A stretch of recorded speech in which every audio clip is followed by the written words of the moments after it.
You had multiple experiences. You've been open with them, but I kind of want to catalog them here for, someone who doesn't have to watch, all the little pieces and fit them together. Let's talk about the things that you've seen. Yeah. So I think I've seen a decent number of UFOs, honestly, and it might be something where because I'm interested in the topic, like I'm, more aware or something.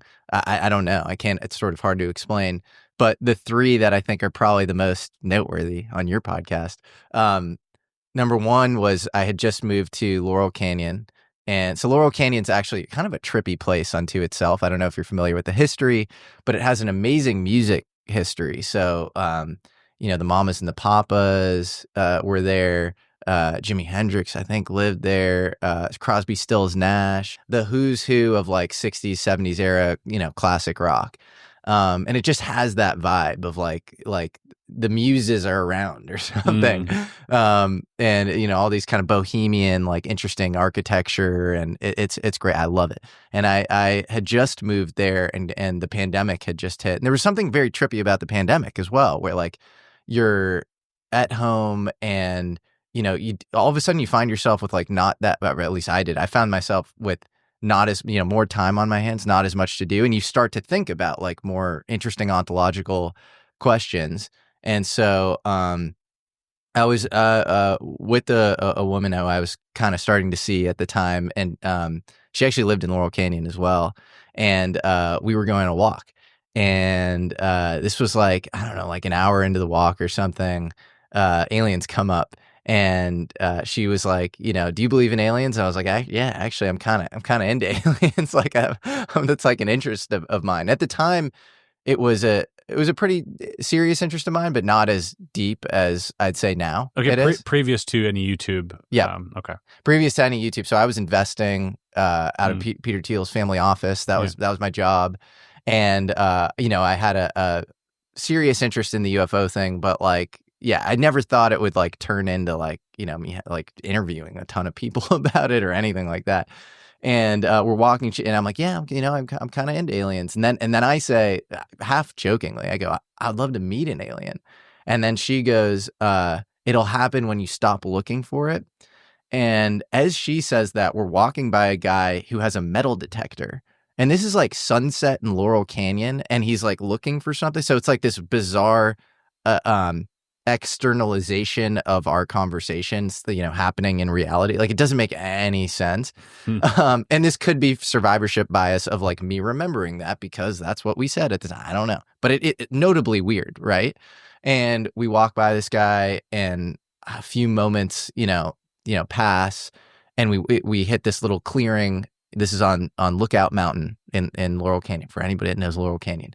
And there's a little clearing, and it's like this school bus shaped rectangle thing, long like this, and it's just hovering like kind of right above the treetops, like maybe 50 feet ish, and it just goes right over the treetops. How far away from you? Like 50 feet ish or 60 feet or something, like not that high at all. Any notable features on this craft? So like I'm afraid that like I'll botch the description of it. Try. Like I want to say like it looked like a flying car. That's how weird it was. Shape of a car? Shape, well, more like a school bus because it was so long. It was rectangular. It was rectangular. It wasn't like tapered at the ends. It was not tapered at the ends. No. Honestly, it was so weird because it didn't look at all like what a flying saucer would, or like, anything that I'd ever. You saw it from underneath then? Yes. Was the underside a different color than the sides of it? No, it all kind of like this metallic gray, and it did look like there were like components underneath it. But they didn't, to me, it wasn't clear like what purpose you they weren't looking served. at a muffler or an exhaust or anything like that. No. And there was some sound, but it almost felt like a humming thing. Like it didn't seem like this, like definitely not worthy of like the exhaust necessary in a chemical combustion context to like keep that amount of mass in the sky. And then she said, so that it like floats over the treetop, and we're both just like, what the fuck is that? And I actually DM'd her on Instagram and sent her a video, because I'll play this for you after the show, or maybe you can even play it. Yeah, we'll or put it something. in. Because it was like the closest thing to what I had seen. Okay. And I don't know if this video is fake or real or what Right. it is, but and she responded being like, yeah, that looks exactly like what we saw. Cool. So, but and then she said, kept going, and then it vertically descended, some ways off, and I didn't see that into the treetops. Into the treetops. So into the forest. Was this like a wooded area?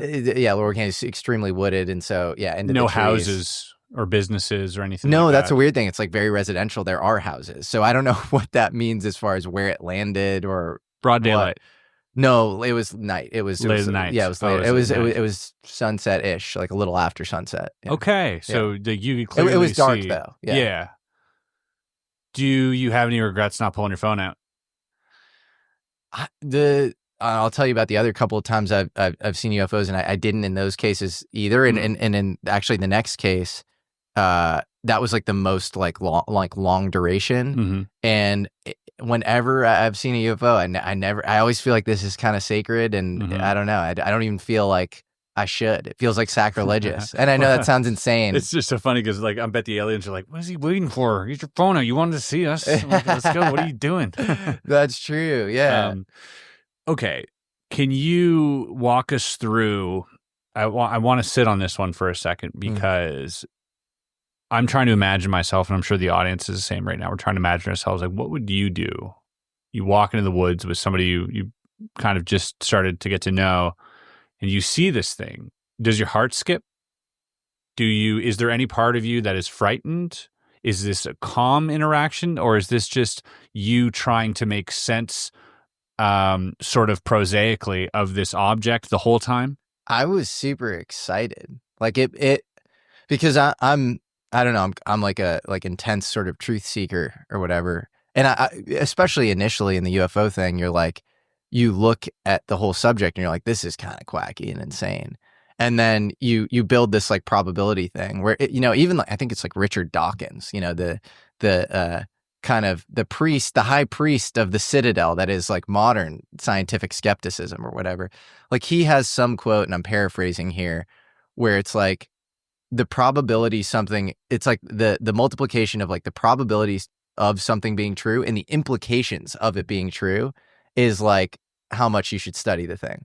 So I think it's like 5% aliens. You should be spending a lot of time on aliens, because like that's the implications are like, that part of the equation is so high. Yeah. So, at the time I was really oscillating around like how serious is this whole world is so quacky. And so every time I've had a firsthand experience, it's just like, wow, this is to me, I mean, there's so many people that the modern, I think, paradigm is don't trust your eyes. It's like you need some sensor data. It's like the Galileo project, Avi Loeb at Harvard. It's like you need like some objective scientific sensor. I think your eyes are all you have. And like actually, an abstract scientific measurement going through your eyes should, not necessarily be more trustworthy. That somebody else, by the way, is reporting to you, but who has more credentials or something. But like, you're supposed to trust that more than like a thing you saw. Like that doesn't really make sense. And you should be like, wary of like, maybe somebody put a flare up, or like, I went to this, you went on a cruise for like CE5 or something. Yeah, you should be skeptical, think about all, you're a magician. You should think about all the ways in which, that could have been orchestrated. But, but we can, I can go down that road all day with everything. And I explained this to you last night. As a magician, it's our job to come up with a method to an effect. So if you give me an effect as a magician, I can give you a method.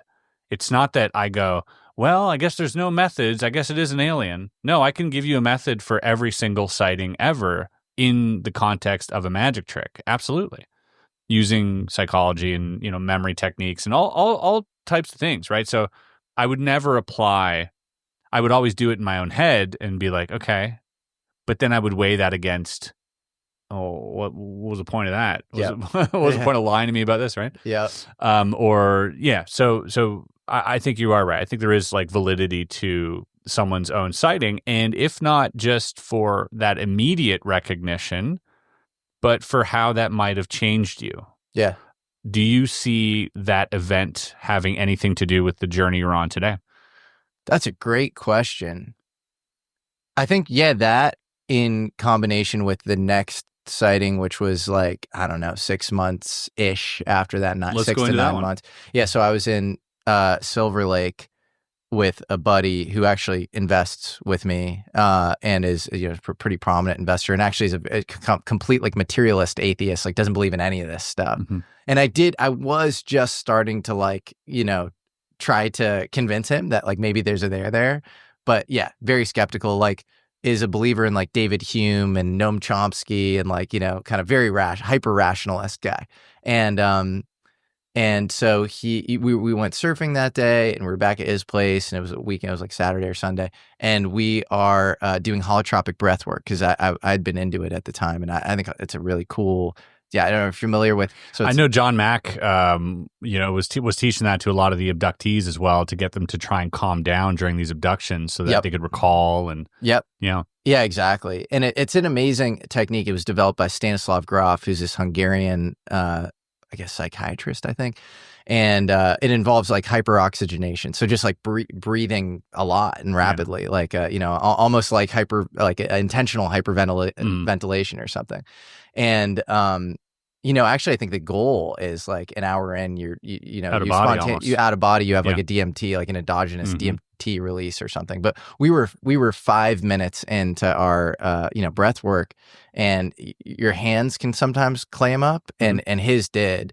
And so we had to stop for a second. And as soon as we stopped, we look up and we see 2 silvery orbs, and one's hovering above him, one's hovering above me, and they're both sort of like bobbing.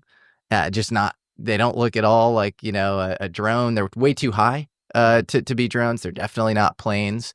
And he then looks to me, and I think I go like, what the F is that? And he looks to me and he goes, oh, I think that might be that secret Lockheed tech or something. And then, you know, a second goes by, he looks back at me and he goes, dude, those are not from here. And especially, I think, with the holotropic thing, and, you know, I think, again, a debunker would say you're a little lightheaded. Sure. Yeah. Don't trust your eyes, especially if you're in a, you know, an altered state, and maybe it didn't take an hour for you guys to get into an altered state. It took 5 minutes or whatever. But I would say, you know, like the you know, that stuff probably widens the doors of your perception, and maybe you are seeing a thing that exists in fundamental reality. But you know, actually, Rick Strassman, you know, he wrote DMT, the spirit molecule. He talks about DMT as like, it's like night vision. It's like another sensor modality. And I'm not saying, you know, who knows if DMT was released. It probably was not. But I think the two things that are repeatable in the UFO world, if you are looking at this scientifically and looking for repeatability, I think it's consciousness and nuclear. And so I think, to me, that points towards us being in sort of a low-level simulation. And I don't know what these UFOs are. Maybe they're kind of, you know, envoy von Neumann replicators, and you see a little node light up, and it's around, you know, some sort of conflict, a la the 3-body problem, or, you know, somebody's experimenting with a scientific thing that, like, you know, we're not quite ready for yet, or maybe whatever. You each had your own sort of UFO that you were assigned to, maybe, and you raised some red flag, and they both came to see what was going on. Well, it was interesting that one was kind of bobbing. There were 2, and they were kind of bobbing up, and it's hard to say whether one was directly above me. Like, how's your human doing? I don't know. They're both kind of just laying there out of breath. Right.